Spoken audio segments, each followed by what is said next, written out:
Thank you for joining Wars of the Roses. As we continue with Part 18, Masonry and Napoleonism, Book 11 Freemasonry from Secret Societies of All Ages, Volume 2 by Charles William Heckethorn. 18. Masonry and Napoleonism, 444. Masonry protected by Napoleon. With renewed court frivolities and military pomp, the theatrical spirit of Masonry revived.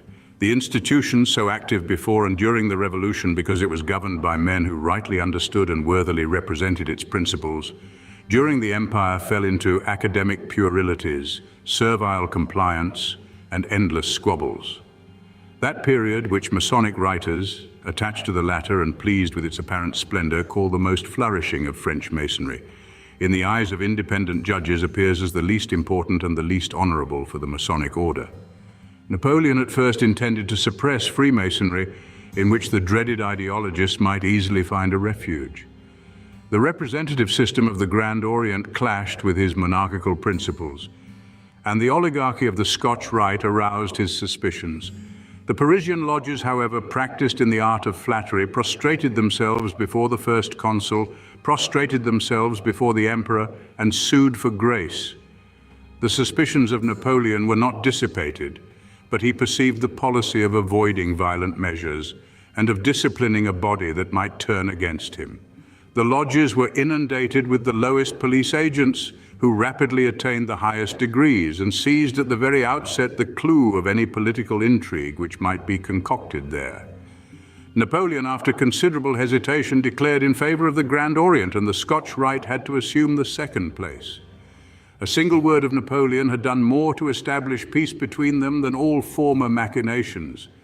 The Grand Orient became a court office, and Masonry an army of employees.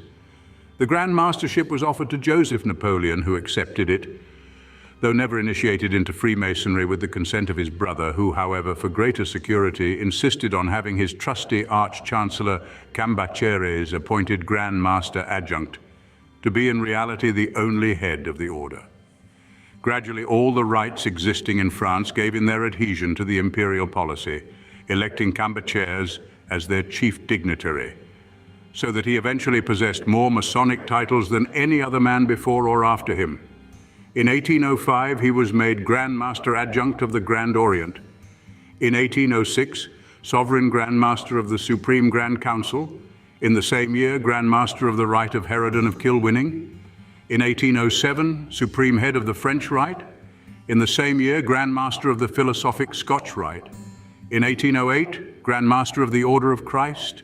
In 1809, National Grand Master of the Knights of the Holy City. In the same year, Protector of the High Philosophic Degrees. As every new lodge established in France had to pay the Grand Master a heavy fee, Masonry yielded to him an annual revenue of 2 millions of francs. 445, spread of Freemasonry. But Masonic disputes soon again ran high. The Arch-Chancellor, accustomed and attached to the usages and pomps of courts, secretly gave the preference to the Scotch rite with its high-sounding titles and gorgeous ceremonies. The Grand Orient carried its complaints even to Napoleon, who grew weary of these paltry farces, he who planned grand dramas.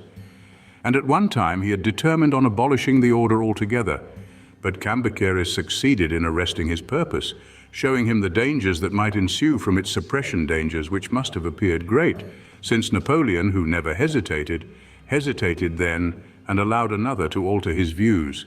Perhaps he recognized the necessity in French society of a body of men who were free, at least in appearance, of a kind of political safety valve. The French had taken a liking to their lodges, where they found a phantom of independence and might consider themselves on neutral ground, so that a Masonic writer could say, "In the bosom of Masonry there circulates a little of that vital air so necessary to generous minds." The Scotch rite, secretly protected, spread throughout the French departments and foreign countries, and whilst the Grand Orient tried to suppress it, and to prevent innovations, elected a director of rites, the Supreme Grand Council established itself at Milan, and elected Prince Eugene Grand Master of the Grand Orient of Italy. The two highest Masonic authorities, which yet had the same master in Cambaceres and the same patron in Napoleon, continued to combat each other with as much fury as was shown in the struggle between France and England. But having no public life, no parliamentary debates, no opposition journals, the greater part of the population took refuge in the lodges, and every small town had its own. In 1812, there existed 1,089 lodges, all depending on the Grand Orient. The army had 69, and the lodge was opened and closed with the cry, "Vive l'Empereur!"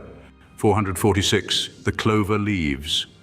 This was an order founded in Germany about 1808 by John de Witt, called von Doring, 555, a member of almost every secret society then existing, embracing some of the greatest German statesmen to further the plans of Napoleon, in the hope that his successes might lead to the mediatization of all German states, which with France were to form but one empire. The name was derived from the fact that 3 members only were known to one another. 447. Obsequiousness of Freemasonry. Napoleon, unable and unwilling to suppress Freemasonry, employed it in the army, in the newly occupied territories, and in such as he intended to occupy.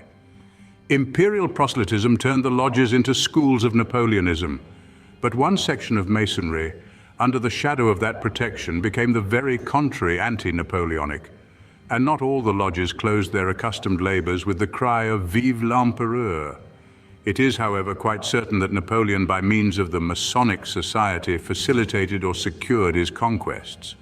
Spain, Germany, and Italy were covered with lodges, antechambers more than any others of prefectures and military command, presided over and governed by soldiers. The highest dignitaries of Masonry at that period were marshals, knights of the Legion of Honor, nobles of ancient descent, senators, councillors, all safe and trusty persons, a state that obeyed the orders of Cambaceres as he obeyed the orders of Napoleon. Obsequiousness came near to the ridiculous. The half-yearly words of command of the Grand Orient retrace the history of Napoleonic progress. In 1800, science and peace. In 1802, after Marengo, unity and success. In 1804, after the coronation, contentment and greatness. After the Battle of Friedland, emperor and confidence. After the suppression of the tribune, fidelity. At the birth of the King of Rome, posterity and joy. At the departure of the army for Russia, victory and return, terrible victory, and unfortunate return. 448, anti-Napoleonic Freemasonry. Napoleon, we have seen, made a league with Freemasonry to obtain its support. He is also said to have made certain promises to it, but as he failed to keep them, the Masons turned against him and had a large share in his fall. This, however, is not very probable and is attributing too much influence to an order which had only recently recovered itself. Still, the anti-Napoleonic leaven fermented in the Masonic Society. Savary, the Minister of Police, was aware of it in 1810 and wanted to apply to the secret meetings of Freemasons the article of the Penal Code forbidding them. But Cambaceres once more saved the institution, which saved neither him nor his patron. Freemasonry, if not by overt acts, at least by its indifference, helped on the downfall of Napoleon. But it was not altogether inactive, for even whilst the Napoleonic star illumined almost alone the political heavens of Europe, a Masonic lodge was formed whose object was the restoration of the Bourbons, whose action may be proved by official documents to have extended through the French army and led to the seditious movements of 1813. Thank you for watching, and please don't forget to share, like, subscribe and comment, and if you can, please consider donating to Wars of the Roses. Links to PayPal and Patreon are in the description. Thank you so very much.